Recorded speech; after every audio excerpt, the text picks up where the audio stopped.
hadda isku aragtid sidoo kale salfudeed aad u fara badan ay yar tahay inaad foojignaato tusaalo kale haddii aad buug u fariisatid ee aad akhrinaysid in adiga oo buuggaa dul fadhiyo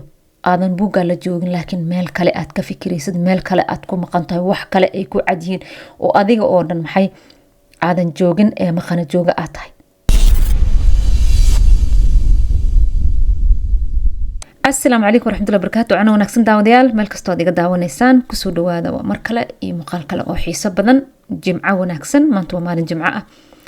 كستو واحد ندين سو قد بيها أنا قو مركاسي كجوابا يو سؤالها رقو بدن اسبوع عسي اللي يسوي دي أما إن أصحاب تكوحرن عشر هذا يده سؤالها يسوي ديان إيو حالها عن إسلايهاي برشادة وباهنتهاي إن سي مركاسي سؤالها si guud aan uga wada jawaabo dad badan oo su'aalaha qabo ama taa mid la mid ah ay haysato ay uga faa'iideystaan sida darteed kusoo dhow maanta si aad uga faa'iideysto su'aalahaasi ama mawduuca aan ka hadli doono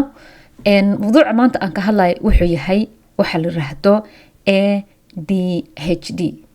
ADHD inta badan waxaa laga yaabaa in aad maqashaan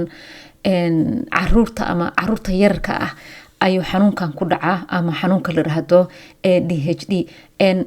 mawduuca aan ka hadlayo marka wuxuu quseeyaa dhinaca psychology-ga ayaan ka hadlaynaa maanta ama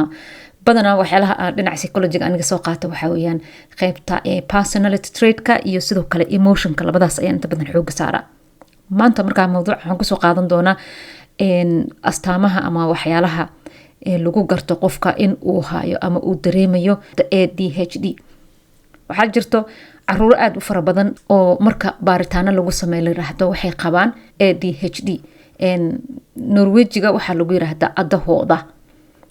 waa loo soo gaabiyaa adahooda ayaa loo soo gaabiyaa laakiin English markay noqoto waxa la yiraahdaa ADHD markaad maqashaan marka xanuunkaas markiiba waxa kugu soo dhacay ilmaha laakiin waxaad ogaataan sidoo kale dadka waaweynna in ay leeyihiin dareemayaasha noocaas ah marka si loo eego waxa lagu tilmaamaa inuusan xanuun ahayn ADHD-ga micna ahaan maxaa loo soo gaabiyaa xarfahaasi ama si aad u ogaataan waxaa loo soo gaabiyaa attention foojignaan D waxaa loo soo gaabiyaa deficit yaraan H waxaa loo soo gaabiyaa hypoactives oo ah salfudeed D waxaa loo soo gaabiyaa disorder oo ah qaldanaan waxa marka iska agdhow labada xanuun ee lagu sheego inay yihiin ADHD iyo ADD labadooda marka aad bay isugu dhow yihiin inta badan dadka Soomaalidana aad ay ugu badan yihiin gaar ahaan wiilasha ayaa ku badan baaritaano waxa jiro sanado badan lagu hayay noocaani dareenka ah ee qofkii bini aadamka uu la nool yahay ama caruurnimada ha ku dhacdo ama qofku isagoo uu weyn ha ku dhacdo laakiin inta badan caruurnimada ay ka timaada ayaa la leeyahay ay leeyihiin cilmi baarayaasha maxaa loo soo gaabiyaa marka af Soomaali ahaan foojignaan yaraan waa attentionka oo yar ama daciif ah qofka inuusan lahayn concentration ama attentionkiisa ama foojignaantiisa ama xaadir ahaashihiisa inaysan joogin ee qofka mar walba uu yahay qof maqan oo ordaya oo wax kale ka fikiraya oo waxa agagaarkiisa aan fiirinayn astaamaha lagu garto waxa kamid ah inuu qofka uu leeyahay inuu foojignaan lahayn inuu qofka uu ku yar yahay maxay aad waxa la dhaho inuu qofka kala eego indhihiisa eega markuu hadlayo ama uu dhageysto way ku yaraanaysaa hyperactive-ka marka laga hadlayo hyperactive-ka salfudeed aad u fara badan inuu qofka xagga ku dhacay waxaan tuuray alaabta jibnaa wax rabta qabana uusan san lahayn iyo qaybta ugu dambaysa oo D ay ka soo qaateen disorder qaldanaan macnaha qofka waxba ka qaldan ayaa la leeyahay laakiin dhinaca kale dhaqaatiirta ku takhasusay qaybtaani waxay leeyihiin ama cadeynayaan inuusan cudur ahayn laakiin uu yahay trait ama dabeecad ay tahay oo kamid ah dabeecadaha qofka Ilaahay uu siiyay subxaanahu wa ta'ala inay tahay taasoo ah qofka wax uu ku fiican yahay inay tahay waxyaala uu dadka kale kaga duwan yahay foojignaan la'aantaasi waxa keenaya maskaxda macnaha qaybta maskaxda ee qofka bini aadamka maskaxda laga maamula inay diiradda ay meel saarayso maskaxda soo waxyaalahaas markaan ka soo tagno waxa maanta aan ka hadlayo ma aha inaan aniga idin leeyahay isdaaweynaysan dhakhtarad noqonaya laakiin waxaan ka hadlayo waxay tahay haddii aad dareemaysid waxyaalahaasi ama aad la nooshahay ama aad haysatid ilmo la nool aad hooyo ama aabe tahay waalid tahay ilmo la nool aad haysatid xanuunka maxaa la dhahaa ADD-ga ah ama ADHD-ga ah waxaan ku siin doonaa waxyaalo kuu fududeen doono ama qaab kuu fududeen doona in maalintaada aad yeelatid foojignaan iyo deganaan inaad yeelatid. sababta waxa weeyaan waxaan wuxuu la shaqeynayaa feelingkaada, emotionadaada iyo dareemahaada ayuu la shaqeynayaa. aniga idin la hadlaayo maan ogeyn aniga yaraanteeda inaan qabo xanuunkaasi, waan la noolaa, waan yaraa, yaraanta waan ku qabay, ilaa haddana waan leeyahay. laakiin markii aan ogaaday ee aan bartay sida aan nafteyda ula dhaqmi lahay aan bartay, waa marka uu ii noqday wax caadi ah ee aan dhaqso la iga dareemi karin. dadka kale laga yaabo inaysan iga dareemi karin, laakiin mararka qaar waxaad arkaysaa in weli astaamo kamid ah aan leeyahay marka ay si noqoto. laakiin waxaa laga yaabaa inaad isweydiisid, aniga ma dareemayaa waxaasi ma qabaa? dad badan oo waaweyn ee hadda la nool ayaa jira oo qabo, waana wax fiican inaad qabtid, ma aha wax xun. dabeecadaha dadka ay kamid yihiin. dadka haddaad aragteen qof baa dabeecad aad u degan leh ee xasiloon,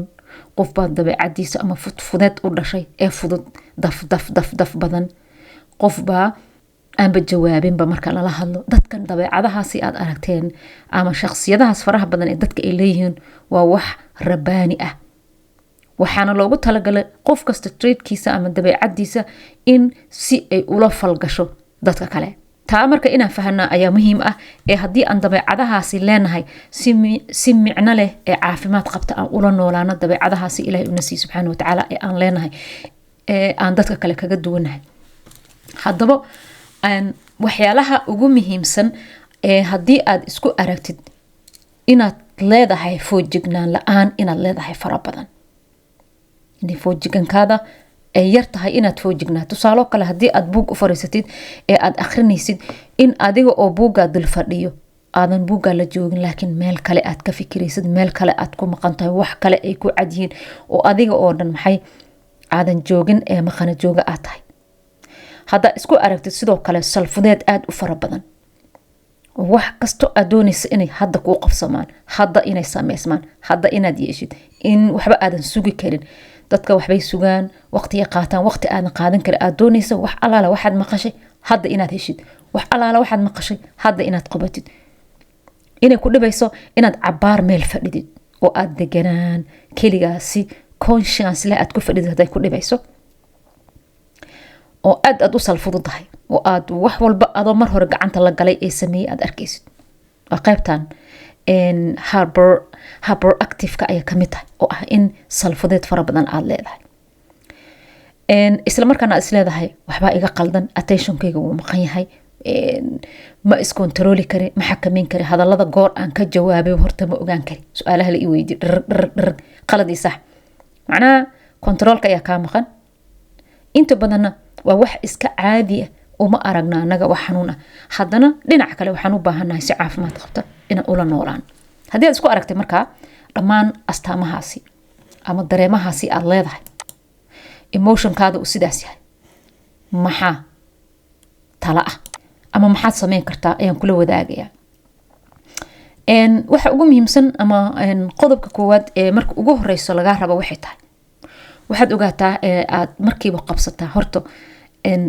qofka sida subaxiisa uu ku bilowdo ayuu maalintiisa ahaanaya. subaxaada ama aroortaada hadday deganaan ku bilaabato, maalintaada dhan saameynay ku yeelanaysaa. subaxaada ama aroortaada hore hadday ku bilaabato xanaaq, caro, degdeg, salfudeed iyo wax lamid hadday ku bilaabato, maalintaada dhan sidaasay ahaanaysaa. waayo diiradda ayaa kaa lumaysa, foojignaanta ayaa kaa lumaysa. laakiin markaa subaxaada hore halka saaca subaxnimo hore aad noqotid, aad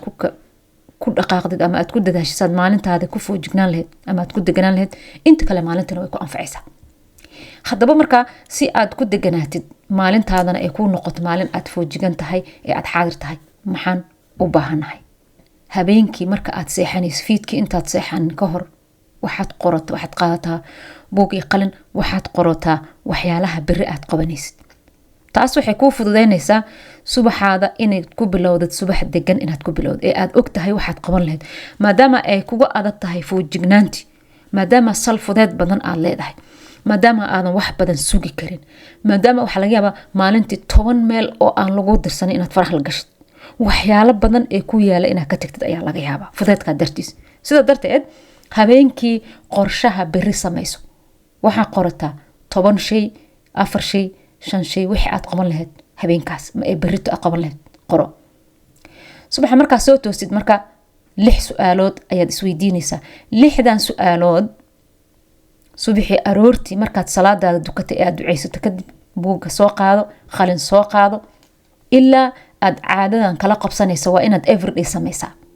waayo waxaa rabtaa deganaanta maalintaada inaad ka shaqaysid foojignaanta maalintaada inaad ka shaqaysid xaadir ahaashaha maalintaada inaad ka shaqaysid isla joogidda maalintaada inaad ka shaqaysid ayaad doonaysaa sidaa darteed maalmaha ugu horeysa way kuga adkaanaysaa inaad si joogto ah aad xaadir u ahaatid oo attentionkaada aad soo celisid si markaa caadadan aad ula qabsatid waxaan u baahanahay 6dan su'aalood inaad isweydiisid subax kasto adiga oo qoraal sameynay su-aasha ugu horeysa ee aad buugga ku qoraysa subaxii markaad soo toosto waxay tahay maxaan dareemayaa emotionally saaki emotionally waxaa la yiraahdaa waxyaalaha dareemayaasha jirkaada ah sida xanuun haddii aad dareemaysid cabsi haddii aad dareemaysid xanaaq haddii aad dareemaysid dib u dhigasho iyo culeys iyo caajis haddii aad dareemaysid waxyaalahaasi dareemayaasha ah ee emotionka ah ee aad dareemaysid subaxii adiga oo degan waxaad weydiinaysaa maxaa emotion ah ee dareemo ah ee saaka aan dareemaya marka aad maqashid ama jirkaada uu ku sii jawaab ah waxaasaan dareemaya tusaalo kale cabsi ayaad dareemaysaa maxaan ka cabsanayaa isweydii saaka maxaan ka cabsanayaa waxaan ka cabsanayaa imtixaanka inaan ku dhaco taasoo micnaheeda ah waxaad ka walwalaysaa waxaan weli la gaarin oo ah imtixaanka soo socdo waxaa qorataa marka imtixaankaasi lama gaarin waqtigiisa ayaan sugayaa inaan hadda ka walwalo uma baahne kali inaan cashirka aqriyo ayaan u baahanaa sidoo kale waxaan dareemayaa in aan shalaynayo ama regret wax la aan sameynay maxaan ka shalaynayaa wixii shalay aan sameeyay ama xalay aan sameeyay ama qof la dagaashiya ama qof u careysanada ama wax adiga aad sameysay ee naftaada ay ka shalaynayso ayaad ka shalaynaysaa taas micnaheeda waxa weeyaan wixii la soo dhaafay ayaad ka walwalaysaa ood ku mashquulsan tahay siidaa markaa waxaad tiraahdaa taasi way tagtay way dhacday inaan ka mashquulo ama ka cabsado uma baahni markaad dareemahaada sidaa u kala gurtid ee aad kala qoftid waxaa kuu fududaanayso maalintaada inay maskaxdaada diiradeeda iyo foojignaanteeda ay ku hagaagto sidoo kale haddii ilmo qaba aad haysatid ama ADHD-ga ilmo qaba haddii aad haysatid sidoo kale subaxii la falgal ee weydii waxyaalaha uu rabo waxyaalaha uu dareemayo subaxii ka farxi ilmahaada la sheekayso inta aad iskoolka u dirin su-aasha labaad ee aad isweydiinaysa isla markaana aad qoraysa waxaa weye maxaan dareemayaa mentally saak mentaliga emotionka way ka duwan tahay emotionka waxaa la dhahaa dareemayaasha aad dareemaysid ee feelinka ah ee uu kamid yahay xanuunka ee ay kamid tahay maxay ahaday cabsida ee ay kamid tahay naxdinta shalaytada murugada iyo wixii lamid ah laakiin mentaliga waxaa la yiraahdaa in aad isla joogin oo aad maqan tahay in aad kontrooli karin attentionkaada ama meesha aad joogto aadan xaadir ku noqon karin waa qaybta mentaliga weyaan oo dhaqaaqayo soo haddii aad dareemayso inaad maanta mentally maqan tahay oo maskaxdaada aysan joogin oo marka aad hadlaysid aadan joogin oo marka aad wax akhrinaysid aad maqan tahay maxaa maskaxda iiga dhacay waa inaad weydiisaa waxaad ku maqan tahay waa inaad ogaataa markaad isweydiiso waxaad arkaysaa inaad ku maqan tahay sida qaybtii hore aad u dareemaysa wixii shala tegay wixii dhacay ama kiiskii dhacay inaad ku maqan tahay oo emotionkii aad ka dareemayso mentaligana aad ku maqan tahay waxaa la rabaa marka inaad mentaliga kasoo celisid wixii shala tagay ama inaad ku maqnaatid imtixaankii dhacay inaad kasoo celiso ee mentally aad hadda soo xaadirisid ayaa la rabaa oo aad tirahdid hadda waa subax wixii shala dhacay way tageen way dhammaadeen inaan joogana macquul ma aha waayo markay dhacayeen hadda ay ahayd waxa soo socda imtixaankan ka baqaya weli lama gaarin markuu dhacayo markay hadda tahay ayuu dhacaya inaad kasoo laabatid marka maxaa imaanaya inaad mentally xaadir noqotid emotionna dareenka aad sii daysid oo aad xaadir noqotid oo foojignaantaada sal ay yeelato oo salfudeedkiina sal aad yeelato aadan noqonin qof fudfudud aadan noqonin maalintaada ay deganaato dareemahaada ay deganaadaan ayaad imaanayso su-aal saddexaad isweydiinaysa waxaa maxaan dareemayaa spiritually waxaa la dhahdaa qaybtan ruuxda ah ruuxda maxaan ka dareemayaa ruuxda mentaliga way ka duwan tahay mentally waa qaybtii mindka ama maskaxdii laakiin ruuxda waa naftii ruuxda mar walba dareemaheeda waa ilaahay ku xirnaashaha maxaad dareemaysaa ilaahay agtiisa ma ku xiran tahay cabsida ilaahay ma kugu weyn tahay second kasto maanta raxmadda iyo naxariista iyo wax kasto aad samaynayso ilaahay dartiis ma u samaynaysaa maanta ma og tahay inuu ilaahay ku daalacanayo macnaha cabsida ilaahay ma kugu sawiran tahay second kasto in labadaada garbood ay saaran yihiin laba malaa'ig ee waxa aad sheegayso iyo waxa aad samaynaysid ba lagu qoraa macnaha marka aad spiritual aan ka hadlayno waxaad u soo noqonaysaa adiga si buuxda ee full attention ilaahay hortiisa adiga oo fadhiyo ayaad u soo noqonaysaa maxaa imaanaya markaa inaad xaadir ahaatid oo aad foojignaan la-aantii iyo deganaan la-aantii iyo salfadeedka inaad kasoo noqotid oo aad noqotid aad maxay ahayd qirtid inaad tahay adoon ilaahay leeyahay ilaahay daalacanayo ee wax wanaagsan iyo iimaan wanaagsan inaad la timaadid marka aad subax kasta sidaa samaysid ama salaad kasta aad dukata aad sidaa samaysid waxaa kuu fududaanayo inaad deganaatid foojignaatid maalintaadana ay kuu noqoto maalin xasiloon ee aadan walwalaynin wixii lasoo dhaafay ee aadan ka walwalaynin waxaan la gaarin su-aasha afraad aad isweydiinaysa subaxii islamarkaana aad qoraysa waxaa weyaan maxaan dareemayaa physically jirki ayaa soo haray mentally iyo emotionally waxaan ka hadlayna qaybta qarsoon spiritually waxaan ka hadlayna qaybta ruuxa ah hadda waxaan usoo dhaadhacaynaa qaybta jirka caadiga ah ee gacmaha lugaha madaxa aad arkaysaan leh qaybtani physicaliga xanuunka marka aad dareemaysid wuxuu saameyn ku yeeshtaa qaybta mentaliga iyo qaybta kale ee labaad ee emotionka intaba saameyn ayuu ku yeeshtaa iyo spiritually so marka hadda waxaad u dhaadhacaysaa ma xanuun baan dareemayaa gacan miya ay xanuunayso lug miya ay xanuunayso madax miya ay xanuuna xaggee ay xanuunayso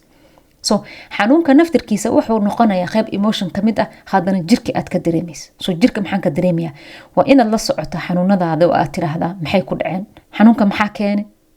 muxuu ku salaysan yahay goormuu bilowday maxaan u malaynayaa haddii xanuun aad dareemaysa cabsi inuu ama walwal kugu beerayo dhakhtarkaada la kaasho dhakhtar u tag isdaawey haddii kale soo ma aha maskaxdaada ka fudude xanuunka jirkaada ku haayo waayo xanuunka jirka haayo wuxuu kaa cusleynayaa maskaxda sidoo kale emotionadii ayaa dureeraya waxaad samaynaysaa marka waxaa kugu dhacaya emotion bleedna waxa lahaa kugu dhacay waa waxyaalaha qofka marka foojignaanta ka qaada ee inuu qofka maqan yahay keeno so la soco subax kasta dareemaha jirkaada iyo waxa kusoo kordhay adiga oo falanqeynayo su-aasha shanaad is weydiinaysa waxaa maxaan dareemayaa financially waxaa jirto sidoo kale in dhaqaale la-aan hadday ku hayso lacag la-aan hadday ku hayso inaad iyadana aada walwashid oo qeyb kamid foojignaan la-aanta ay keento walwalkaasi wuxuu abuurayaa in aad maskaxdaada aysan degnin anxiety inaad yeelatid stress inaad yeelatid waxaas dhan waxaa abuuray lacagta ama dhaqaalaha ama financial problemka hadduu ku haysto so haddii financial problem aad dareemayso subax kasta waa inaad ogaata oo tirahaa alxamdulilah waxa aan haysto horta ilaaha ii barakeeyo haddaan waxaysanin ilaah baa wax isiinaya laakiin maxaas tilaaba ah een qaadi karaa si aan aniga dhaqaalo ku sameeyo yaa iga caawin kara falanqee kadibna qoro xalalka ama xaluusha kuusoo baxdo waxaad ka fududaynaysaa markaa maskaxdii culeyskii iyo dareemayaashii dureeri lahaa ee emotionka ayaad fududaynaysaa maalintaadana waxay noqonaysaa maalin qurux badan 6 waxaad is weydiisaa maxaan dareemayaa relationship xiriirkayga maxaa ka qaldan mararka qaar waxaa dhacdo emotionkaasi ama foojiglaan la-aanta ama dareemaha badan ee dureerayo inay keento xiriirka qoyskaada hadday noqon lahayd xaaskaada iyo adiga waxa idinka dhexeey saygaada iyo adiga waxa idinka dhexeey adiga caruurtaada waxa idinka dhexeey dagaalka qaylida maamulka guriga hadalka ixtiraam la-aanta isku dhaca khilaafaadka waxyaalahaas oo dhan waxay keenaan in emotionkaada uu dareero stress uu kugu dhaco anxiety joogta aad yeelatid isla markaana ay qayb ka noqoto in xanuunkii uu kugu siyaada oo ahaa ADH dhiiga waxaan markaa rabnaa annaga si caadi ah inaan nolosha ula qabsano oo aan isu daaweyno inagoona maxay aheeday dhakhtar u tegin ama aanan ka dabalaabanin la walwalin oo xanuunsan ama xanuunsan aanan dhihin inaan wixii dhayli u daaweyna ayaan rabnaa so waxaan rabaa relationshipkaada falanqee haddii xalay aad odaygaada isku dhacdeen waxaad tiraahdaa maxaa keenay inaan isku dhacno qaladka ma anigaa lahaa xaggee wax ka yimaadeen sideen wax u bedeli karaa ma xiriirkayga maxaa ku dhacay ma anay wax iga qaldiin ma isagay wax ka qaldiin hadday qaldiin sidee lagu xallin karaa hadda wixii dhacay sidee mar kale uga foojignaan karaa inay qaladkaas dhicin haddii wax kaa dhacin qalad kaa dhacin raaligelin ku samee qofkii dib u celi waxaad tiraahdaa waxaas ayaa dhacay iga raali aho xiriirkaada isku day mar walba inaad wanaajisid oo aad gudahaada ka shaqaysid marka emotionkaada uu degan yahay mental aad xaadir tahay dadka kale badana iskuma dhaceysaan way waxa tahay qof gudihiisa ee farxad ka soo baxayso oo self awareness leh banaankiisa waxa uu baxayo wax caafimaad la ay noqonaya soo falanqay maalin kasta relationship-ka adiga iyo naftaada relationship-ka ama xiriirka aad la leedahay adiga iyo qoyskaada caruurtaada saygaada hadii nin rag aad tahay sidoo kale xaaskaada wax idin ka dhaxay xiriir ah si daily subax kasto update garee maskaxda waa sida computerka hadaan update gareynin culeys ayuu noqonaya maskaxda culeys ayay noqotaa so everyday isku day inaad update gareysid oo aad qortid subaxi hore intaadan maalintii la qabsan 6 su'aalood hadii subax kasto aad isweydiiso adigoo qoraayo waxa hubaal ah noloshaada oo dhan inay isbedelayso gudahaada waxa ka soo baxa inay noqonayaan nabad sida aad dadka ula hadlayso sida aad dadka ula dhaqmayso qaababka adiga naftaada aad u adeegsanayso waxay qayb weyn ka qaadan doontaa caafimaadkaada bulshada dhaqankaada wax soo saarkaada dhaqaale sameyntaada dad badan lacag ay raadiyaan dhaqaale sideen ku sameeyaa laakiin dhaqaale sameynta waxa ka horeysa inaad subax kasto caadooyinkaani dejinta ah aad yeelatid si maalintaada ay u deganaato waxa qurux badnaanaysa marka hab dhaqanka iyo dadka saad ula dhaqmaysid hadaba daawade intaan hadii aad sameysid waxa hubaal ah noloshaada inay isbedeli doonto marka ugu horeysa way kugu adkaanaysaa culeys ay kugu noqonaysaa laakiin marka aad everyday aad qortid culeys kasto ku hayso uu ka digaya maalmaha dambe adiga oo faraxsan ayaad qoraysaa adiga oo faraxsan oo qoslaya ayaad naftaada subax kasta su'aalahan weydiinaysaa laakiin talada aan ku siinayo waxay tahay anigana aan sameeyay ardaydayda aan siiyo cashiradana aan si daily ah marka ay u sameeyeen noloshooda ay u bedelantay isbedel weyn ay ku arkeen in aad sameysid 21 casho ilaa bil markii inta ka dambaysid bil wixii ka dambeey inaad hadhow caadiyan adigoo aan qorin aad su'aalahan isweydiin karto aad ka jawaabi karto subax kasto laakiin marka ugu horeyso waa inaad qortaa waaye way kugu adkaanaysaa inaad fadhidid oo aad intaas su'aalo isweydiisid adigoo ka jawaabay dareemahaadana kala guraaya ee kala qofaaya sida darteed 3 isbuuc ilaa 4 isbuuc ugu horeysa everyday hal maalinaha baajinin everyday su'aalahan isweydii wixii inta ka dambeeyo su'aalaha waxaad isweydiin kartaa adiga oo salliga aad ku dukata fadhiyo ayaad su'aalahan isweydiin kartaa markaad duceysatid kadibna maalintaada aad update gareyn kartaa waxaan rajaynayaa hadii aad raacdid istiraatiijiyadan inaad insha Allah isbedel noloshaada ku arki doontid hadii aad cusub tahay ee markii ugu horeysay aad soo booqatay YouTube channelkayga iyo Facebookga iyo sidoo kale baraha kale bulshada aan ku leeyahay soo dhawow subscribe iyo follow dheh si aad uga faa'iideysatid casharradan oo kale aad u heshid aad baan ku salaamayaa jimco wanaagsan